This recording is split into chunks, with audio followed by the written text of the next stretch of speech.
ఢిల్లీ పర్యటనలో ఉన్న ముఖ్యమంత్రి రేవంత్ రెడ్డి ఇవాళ తుగ్లక్ రోడ్లోని సీఎం అధికారిక నివాసంలో ఫాక్స్కాన్ ప్రతినిధులతో చర్చలు జరిపారు.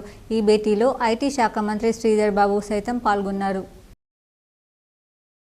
ప్రయాణికులకు టీజీఎస్ఆర్టీసీ చక్కని శుభవార్త చెప్పింది. ఈ మేరకు బస్సులో డిజిటల్ పేమెంట్స్ అందుబాటులోకి తీసుకురాబోతుంది.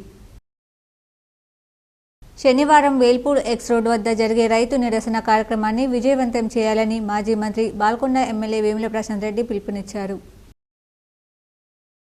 తెలంగాణ ప్రభుత్వం మహిళా సాధికారిక కోసం ముఖ్యమంత్రి రేవంత్ రెడ్డి కృషి చేస్తుంటే కేటీఆర్ మహిళల పట్ల అనుచిత వ్యాఖ్యలు చేయడాన్ని తాము ఖండిస్తున్నామని బాల్కొండ నియోజకవర్గ కాంగ్రెస్ పార్టీ ఇన్ఛార్జ్ ముత్యాల సునీల్ కుమార్ అన్నారు.